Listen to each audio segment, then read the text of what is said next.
Bonjour, dans cette capsule, j'explique comment fonctionne le correcteur dans Antidote Web pour le volet Langue. Voici un texte à corriger que je copie directement dans l'espace du correcteur. On voit qu'automatiquement, Antidote souligne différents mots ou segments de phrases qu'il classe selon des catégories distinctes, comme on peut le voir dans la colonne de droite, par exemple erreur, rupture, alerte. Chacune de ces catégories est représentée par une couleur et un type de trait en particulier. Il y a des mots qui sont soulignés d'un trait rouge ou d'un trait orange et d'un trait continu ou d'un trait pointillé. Selon le code de couleur et la faute repérée, Antidote peut faire une recommandation précise ou t'inviter à relire une phrase et à éditer ton texte. Pour maximiser la recherche d'erreurs, il convient de débuter la correction par les mots ou les segments soulignés en rouge. D'abord, le rouge continu.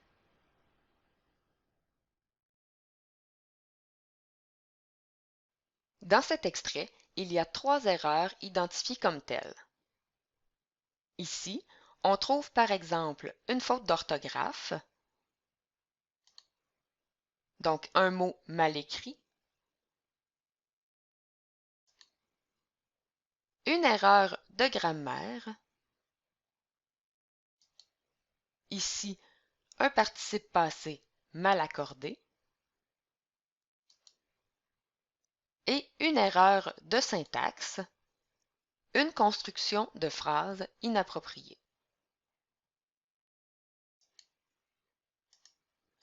Lorsque les mots sont soulignés de cette façon, Antidote fait des propositions de correction tout en fournissant une explication et on n'a qu'à valider la correction qui est proposée. Ensuite, le deuxième type d'erreur à considérer est celui souligné d'un trait rouge pointillé.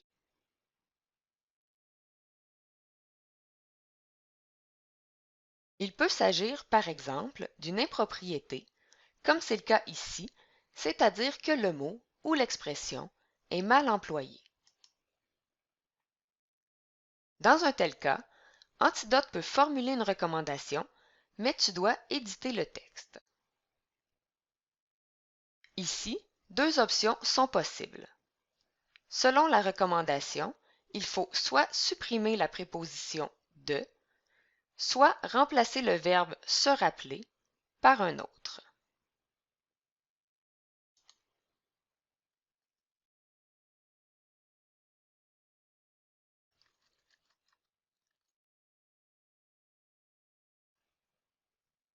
Maintenant, on poursuit la correction en vérifiant les segments soulignés d'un trait orange continu qui constituent des alertes et qui ne sont donc pas forcément des erreurs. Ça dépend des cas.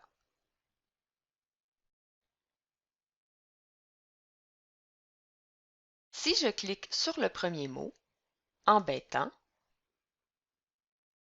on voit ici qu'Antidote questionne l'emploi du terme puisqu'il appartient à un registre de langue familier.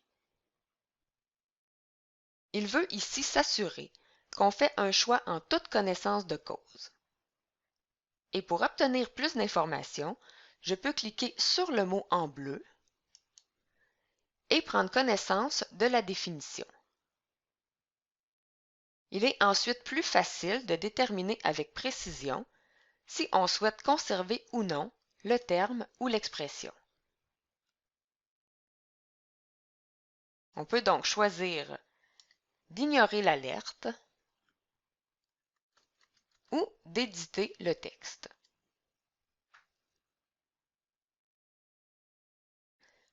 Je sélectionne ensuite le second segment et cette fois, Antidote me signale l'emploi d'un anglicisme. La procédure est toutefois la même. J'ai donc l'option d'ignorer ou d'éditer le texte en remplaçant l'expression par une autre. Il est possible de choisir parmi la liste des éléments celui qui nous semble le plus approprié, ou encore, si on a une autre idée, On peut également la tester.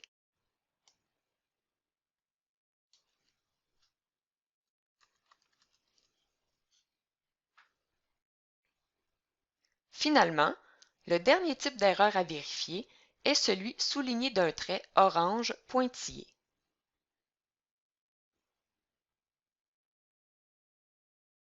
Lorsqu'Antidote souligne avec ce type de trait, c'est qu'il repère une rupture dans la phrase. Il pourrait s'agir, par exemple, d'un mot manquant, ce qui est le cas ici.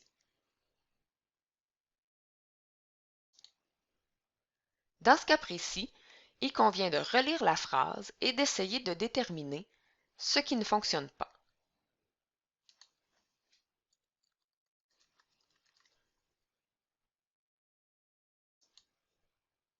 Maintenant, vous remarquez sans doute qu'une erreur, qui n'était pas là il y a quelques instants, est apparue.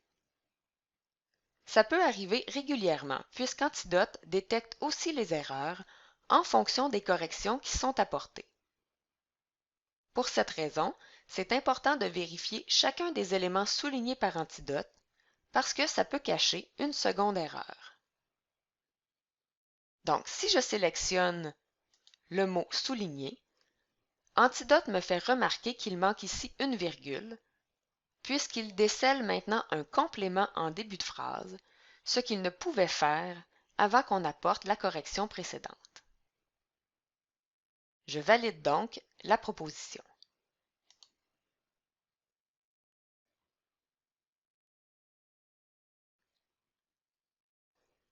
Afin d'augmenter d'un cran la recherche d'erreurs, on peut demander à Antidote de procéder à la correction d'un texte selon une posture d'énonciation en particulier.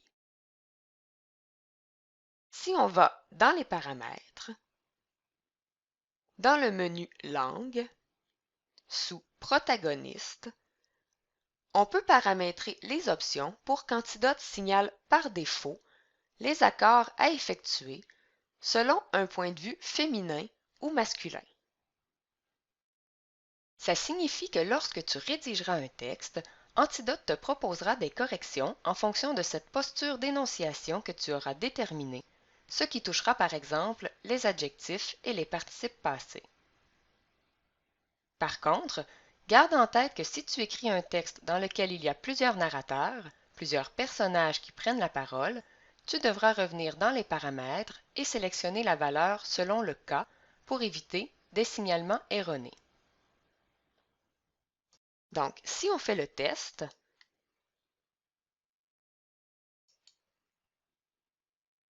on voit ici que le participe passé rassuré devrait être accordé au féminin.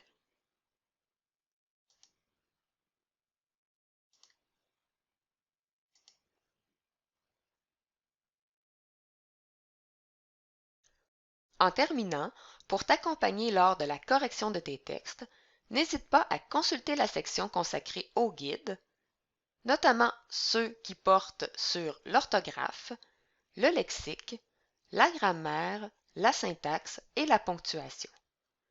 Tu y trouveras des articles sur différentes notions, par exemple, dans le guide orthographe, tu trouveras une section sur l'emploi de la majuscule dans des contextes particuliers, une section sur les homophones. Dans le guide lexique, tu trouveras également une section sur les anglicismes, ainsi qu'une section sur les impropriétés lexicales. Le guide suivant contient des informations entourant les règles de grammaire, de l'accord de l'adjectif à celui du participe passé, qu'il soit employé seul, avec avoir ou avec être. Dans le guide syntaxe, tu trouveras des articles sur les propositions, de même que sur les différents types de phrases qui nécessitent une construction particulière, par exemple la phrase interrogative et la phrase négative. Finalement, le guide ponctuation contient des informations sur tous les signes de ponctuation, notamment sur la virgule, et tu trouveras également dans ce guide une section sur l'emploi des guillemets, notamment pour encadrer une citation. Pour consulter l'article, tu peux cliquer sur le lien. Voilà, c'est ce qui complète cette capsule à propos du correcteur d'Antidote et du contenu des 5 premiers guides.